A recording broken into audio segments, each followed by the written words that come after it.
future that we are creating together. This is such an exciting time for our city.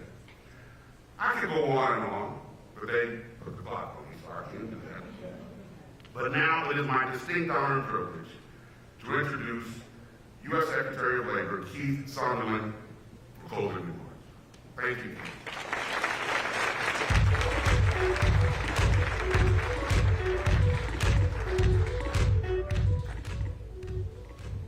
Well, first of all, this is really a full circle moment for me.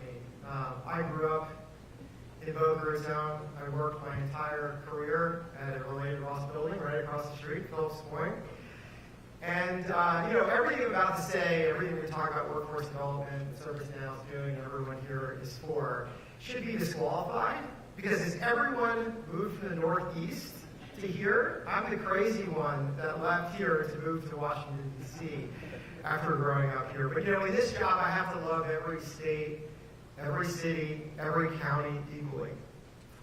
But I can't. And I'm going to get in trouble for saying that, but we're in the free state of Florida, and Governor DeSantis will get me out of trouble for saying that. So it's so good to be back. And, I see so many of my friends here. When we were doing leadership Palm Beach County and leadership Florida so long ago, this was all a dream.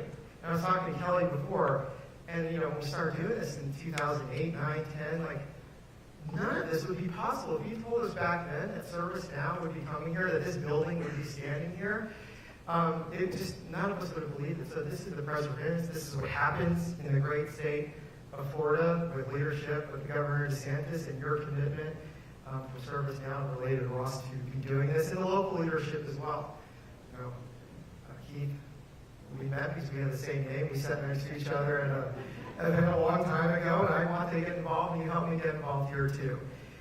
So thank you for having me very much. And on behalf of President Trump, who also likes this county very much, as you all know, these kind of investments coupled with the legislation and leadership coming from Washington, D.C., we know it's going to be very successful. So I want to thank ServiceNow, who is a key partner for us in the Trump administration in our efforts to prepare the workforce.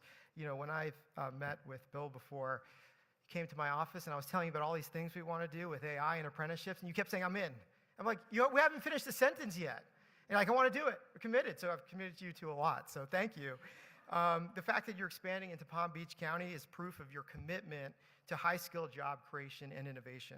It helps put states other than California, and I've been to your beautiful facility in California. That's very nice, but come in here. Washington and New York on the map as tech leaders moving away from that and saying we could do it right here in Florida and right here in South Florida. So the Trump administration is leading a paradigm shift in workforce development in the age of AI. And again, we're very grateful as ServiceNow for coming alongside of us in that vision, including through innovative efforts like ServiceNow University and the Rise Up program. You've committed to the White House's pledge to preparing Americans with AI skills of the future, including their pledge to train 300,000 Americans on AI-related tools, as well as piloting AI-related apprenticeships. You're an example of what it looks like when a company puts the American worker first by investing in the American workforce.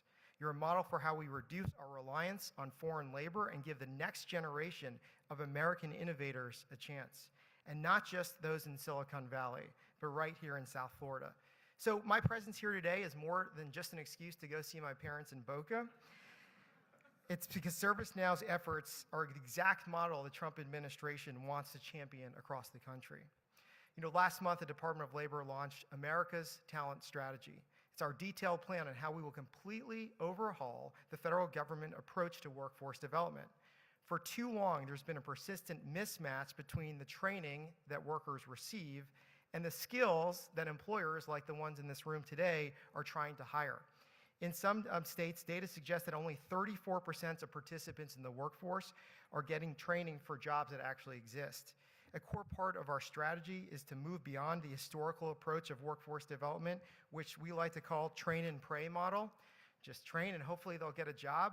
And that's not very good. It doesn't work. In the age of rapid change, hope is not a strategy. The Department of Labor is setting a new standard for workforce development, one that empowers employers and industry not government bureaucrats, not failed NGOs, at the center of every stage of the process. So we're really moving to industry-based training. And the heart of that is apprenticeships. We believe apprenticeships are one of the most powerful tools to build real talent for jobs of the future. They're faster, they're debt-free, and offer on-the-job experience that directly maps employers' needs. That's why President Trump has given the Department of Labor a bold mandate to reach 1 million new apprenticeships. And when I talked to ServiceNow when they came to DC, I said, the president wants 1 million apprenticeships. You have to help me because I don't want to be fired. And he set a goal, and we have to hit that goal. And I appreciate you helping us there. And we're going to cut the red tape there. We're going to make models more flexible. We're also breaking down the silos that have hampered Americans in the workforce. Earlier this year, the Department of Labor signed a historic partnership with the Department of Education. Under this partnership, the Department of Labor will begin administrating a broader set of workforce programs that have previously been siloed. That means cutting duplicative effort and, most importantly, giving flexibilities to the states where education should be. And all that means better outcomes for both workers and businesses. In the age of AI, we're not just modernizing our workforce system. The Department of Labor is preparing Americans for the way AI is transforming the economy. Also, we released the AI Action Plan, which you're a part of. That lays out how America will secure global dominance.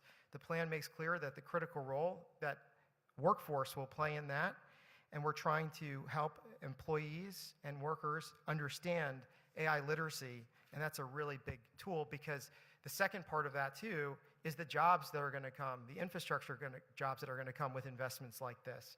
There are trillions of dollars being invested in data centers and other AI infrastructure projects around the country. That means we need to not just train the tech workers, we need to train the electricians, the HVAC technicians, and the linemen who are going to build the backbone of this technology. So as Deputy Secretary of Labor, I'm ensuring that American workforce is not just ready for the AI revolution, but ready to dominate it. That's why I'm so impressed with ServiceNow's commitment to workforce readiness. Palm Beach and the state of Florida is a great example of what happens when government and industry can work together. And what's happening here makes me very proud to be a Floridian. So congratulations on the launch. Thank you for having me, and most importantly, thank you for your commitment to making America skilled again. Thank you.